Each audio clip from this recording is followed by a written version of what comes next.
Hello, today we are going to talk about the Isle of Arran Distillery's Robert Burns Single Malt Scotch Whisky, which comes, unsurprisingly, from the Isle of Arran. So, you can see it's kind of young, light colour. I would give it a 3 out of 5. It's about 30 pounds, and it's not hugely remarkable, to be honest with you. It's drinkable, but there's nothing about this aside from the branding, which is kind of cool. You know, Robert Burns, very Scottish guy.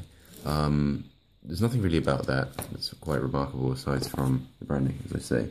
It is endorsed by the Burns Federation. Not exactly sure what that entails or why that happens, but I assume that's a good sign. So, what's the big deal? Well, it comes from the Isle of Arran, which is a very beautiful, desolate place in Scotland. I do not believe there is much distilling going on there, aside from these guys. I have a feeling there might be another distillery, but I could be wrong. In terms of, like, tasting notes, on the nose, it's not all that distinctive. It's quite drinkable. Overall, I'd say it becomes rather drinkable. Once you've acclimatized to it, it goes down like water. But at no point are you really drinking it and being like, oh wow, there's something really different here and this is incredibly memorable. It's just a good whiskey, essentially. So there's a kind of, on the nose, there's like a bit of a sharp alcoholic over or undertone and some spices. It's more bitter spices, so I kind of got cloves as opposed to like cinnamon or maybe allspice.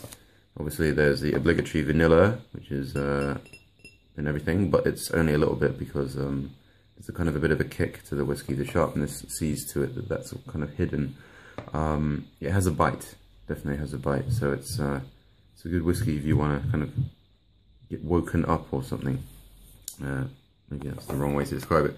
43% ABV as well, so not hugely strong, not cask strength by any chance.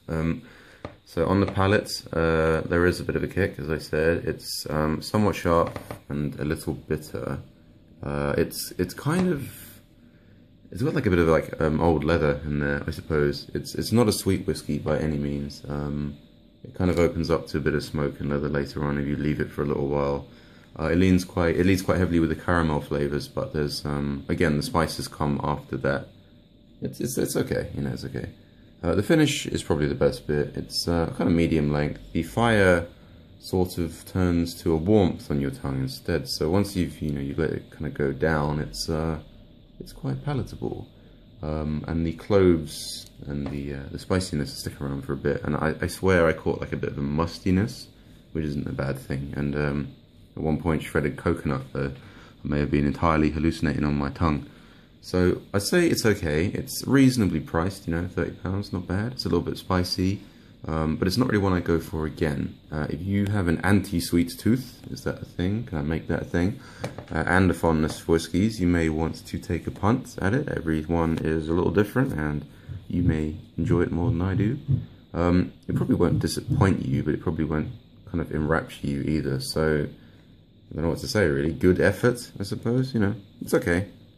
I'd like to see what else comes out of the Isle of Arran Distillery now, as this is the first one I've tried.